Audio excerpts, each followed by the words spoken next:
You are Locked On Twins Postcast, part of Locked On Minnesota on the Locked On Podcast Network.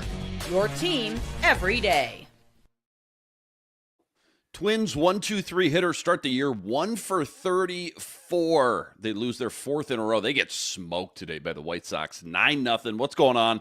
Back in the lab, back at it. Another Twins Postcast right here on the Locked On Sports Minnesota Network. Your team every day. Luke Inman at Luke_Spinman. That's the man, Sweet Lou Hennesey. He's on X. Give him a follow. At Sweet Lou MN. Twins expert over at Zone Coverage MN. Lou, Twins start 0-4 for the the fourth time in franchise history. Franchise history going back to, 1961. So time to hit the panic button yet, or just way too much baseball to go?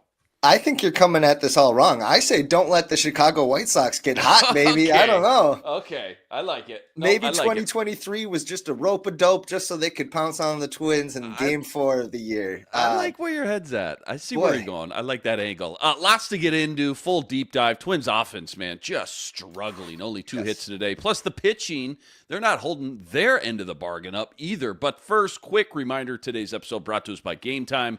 Gametime, download the Gametime app, create an account, use code LOCKEDONMLB for $20 off your first purchase. All right, so obviously trying to shake that opening series sweep out of their heads, out of their minds versus St. Louis. That was ugly. But you get to hit the reset button a little bit. Division rival game here, division rival series, Game 1, Chicago White Sox, Chris Paddock on the mound. And this kind of felt like a spring training game, just like right from the jump, Lou. Like 3-run bomb by the White Sox in the first inning. That's how we start things out. And then it really just only got worse from there. 4 more in the second, 2 more in the third, 9-0 after 3 innings. And that's the way it stayed. Again, only 2 hits offensively. They only had 3 hits the last show you and I did on Saturday. If my math is right, they're 1, 2, 3, top of the order through 4 games is 1 for 34 now to start the year. Today, Ryan Jeffers in the 3-hole. He went 1 for 2 with 2 walks. But Correa, Buxton still not producing. Twins start the season 0-4. Sweet Lou, biggest takeaways, your A topics, I guess. What is sticking out the most when you just look at the Minnesota Twins and the way they've played through 4 games? Sticking today specifically, I think that there's going to be a lot of blame put on Chris Paddock. Understandably, it was a nightmare of a start for him, 100%. But it doesn't matter if you can't scratch over any runs, if you can't get anybody past second base there. This offense they don't seem to have that kind of reaction that good offenses seem to have where they can, Martin Perez, it's not like he was overpowering anybody, but it sure looked that way against most of the lineup here. So, I think it's been a nightmare. First four games of the season, like you said, you wanted to get that 3-game sweep off your mind. It feels weird to have a series circled on the calendar already, but the Chicago White Sox were kind of the recipe to get back on track. And unfortunately, they just continued to spool off of it. Yeah, it'd be different if they started the year 0-4, but 2 of them were 1-run games. One of them was like 9-6. At least they put up some runs. One of them was an extra innings. The way they're losing, though, getting blown out the way they have been, that is obviously the biggest cause for concern. We'll touch more on that, and we'll circle back to that a little bit more in segment 3. Time to reveal where the game was won or lost. It's the turning point. What was the turning point of this game, I guess, for you, Sweet Lou? Was it just right off the top, right in the first? Because you're sitting there 3-0 after the first inning. Okay, things have been worse before. You got 8 innings to go.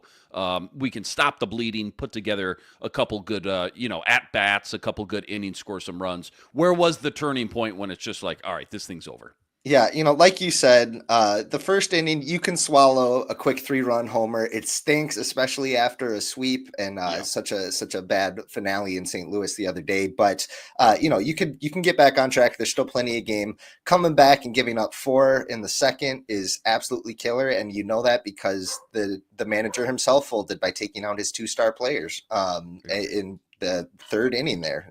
We didn't get to see more than 1 at-bat from Carlos Correa. Byron Buxton came out. I thought maybe it had something to do with that attempted catch that he had right at the wall on Michael A. Taylor's home run. It looked like he was okay. He was back in the dugout. It didn't look like it was an injury concern or anything. I think it was just getting the star players out of there in what was already a lost game in the third inning. Ouch.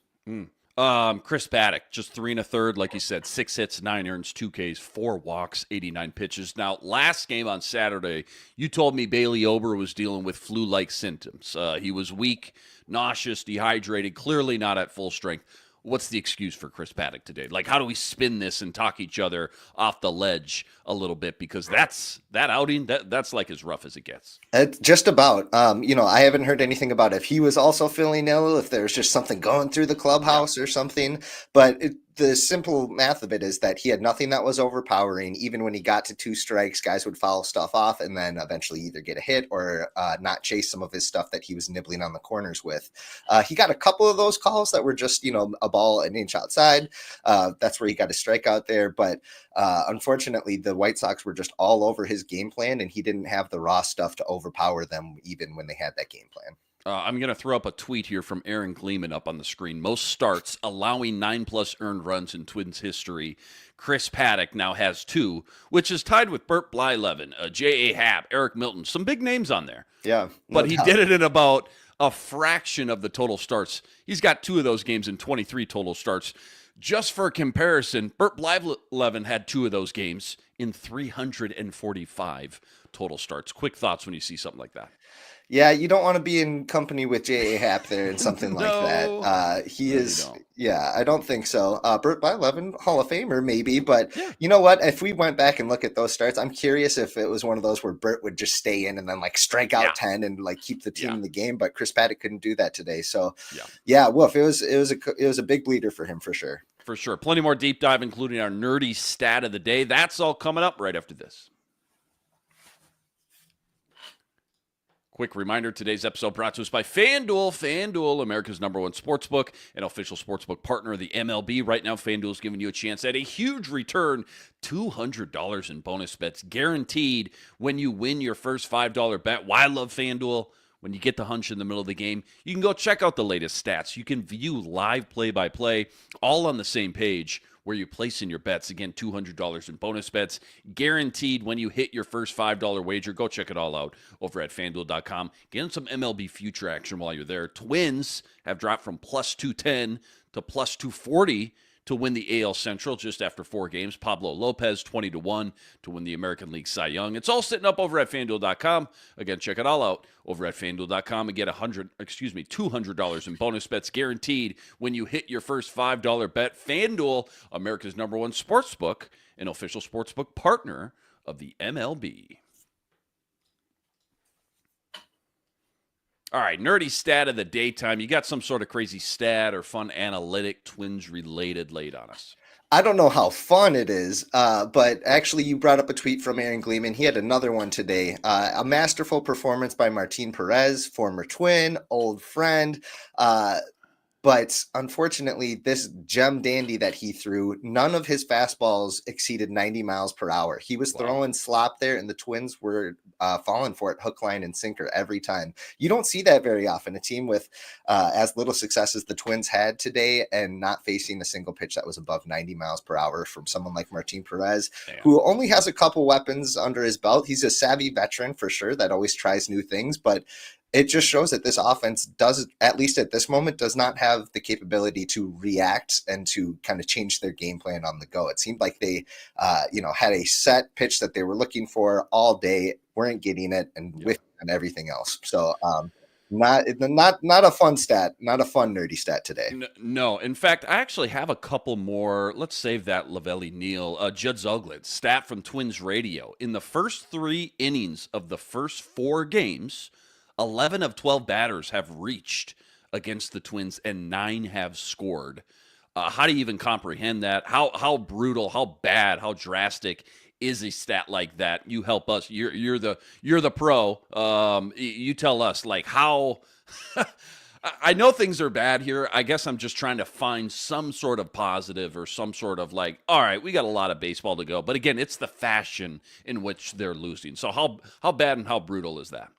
I think we saw, on Saturday when Joe Ryan was pitching, he did a pretty good job of, even when he allowed the leadoff guy or somebody early on, his raw stuff, his strikeout capability was able to get them out of some of that damage. But from guys like Bailey Ober on life support and Chris Paddock, they were not able to do that. And so when you're always starting off with, it felt like they had guys on first and second every single inning, like Judd was saying there, that's not a recipe for success. That's putting you behind the 8 ball right away. And that's something that this team can't really afford to do.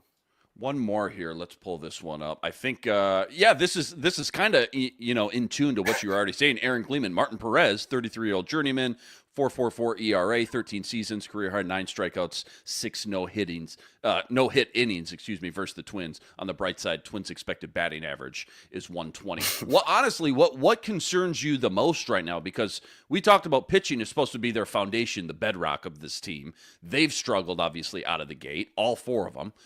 But the Twins, bats and offense and hitting has been atrocious as well. What's more concerning for you? Small sample, 4 games through. I'm more concerned with the offense at this point because that was more of a question mark coming into the season. We didn't expect the rotation to struggle this much, in the 4-game sample size that we have here. But at the same time, just the eye test, they did not pass it. It looked really ugly. But with the offense, a lot of those question marks, those cracks that we saw with this lineup coming into the spring and then throughout the spring, and then with Royce Lewis going down, those are just starting to get bigger and bigger and bigger. And I think everybody's just waiting for things to shatter. And, I don't mean to, panic or anything right now. If the Twins lose 4 games in a row in the middle of the season, nobody really bats an eye. It's really hard when it's the first 4 games of the year, though. 100%. It's our first taste. It's our first, right. first reaction here. And obviously it just would be nice to get a home run in there, somewhere. Just a little bit to break it up. Quick preview of Game 2 versus the White Sox tomorrow. Simeon Woods Richardson on the mound. That's all coming up right after this. Quick reminder, today's episode also brought to us by Prizepicks. Prizepicks, America's #1 fantasy sports app, now with more than 10 million members to date. And for me and my money, it's just by far the easiest. It's the most exciting way to get in on all the action while you watch your favorite sports and you watch your favorite players. I love it because it's so simple. All you got to do, you pick more or less on 2 or more players' stats, and you watch the winnings roll in. Baseball season officially here. So whether it's strikeouts, stolen bases, RBIs, home runs, you name it, they got it. Take your pick on more or less. Add them to your Prizepicks entry today. Plus, they now offer Apple Pay, quick and easy deposits into your account all season long. Download the Prizepicks app today. Use code LOCKEDONMLB for $50 instantly with any $5 wager. All right, real quick, 60 seconds. Game 2 tomorrow. Simeon Woods Richardson making his debut. 6:40 p.m. first pitch. Lou, is this the game? They can finally turn things around. How's this matchup look on paper? And also, what's something Rocco and company just need to start adapting to if they're going to get to where they need to go? I would consider Simeon Woods Richardson to be the Twins swag captain. I think he's got the most swagger to his step, and I think that he is going to have to be the one to kind of turn the vibes around here because it's got to start with somebody. Yeah. Ideally, you'd want it to start with Byron Buxton, Carlos Correa, Pablo Lopez, some of these star players, but instead they're going to go to who was one of their best rookies last year for sure. And he had a really successful season, especially in the first half. So if he comes out throwing 94, 95 with that heater, that's going to be a great place to start for Simeon Woods Richardson and hopefully start them off on the right track tomorrow. Tell me what this means. Lavelli Neal, given how much talk and effort the Twins invested to avoid a poor start of the season, this is an awful look. Small sample size or not, they were unable to avoid the very thing they warned themselves about, made it even worse. What's he talking about exactly? Clearly they prioritized, I guess, not starting slow, and obviously we've gotten the opposite of that. Yeah, I don't know so much about prioritizing not starting slow per se, Okay. but I think that tweet came specifically after they pulled Carlos and Byron in the third inning there. So maybe that had something to do with it of like, hey, that's a really bad look to pull your 2 stars this early in a game in which you haven't had a win yet. You're facing a left-handed pitcher. You really want your best right-handed bats in there, and now you're taking them out for the rest of the game here. So I think that's specifically what he was talking about. Of course they want to avoid a bad start. Every team wants to avoid a bad start. Could also just do with the fact that the last 6 weeks of last season were absolutely terrible and kind of matched the performance that we've seen so far this year. So if maybe Lavelle's trying to say that they're really trying to split themselves from that reputation, in which case they're not doing a very good job yet.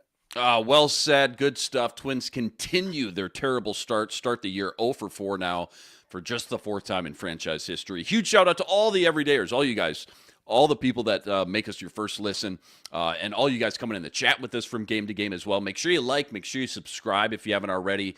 Go check out all of Sweet Lou's work on X at SweetLouMN, plus all the work he's always ripping up over at ZoneCoverageMN.com as well. Luke Inman on X at Luke_Spinman. Twins, White Sox game 2 tomorrow. Again, first pitch, 6:40. Simeon Woods Richardson on the mound. We'll catch you right here. Same time, same place. But until then, signing off.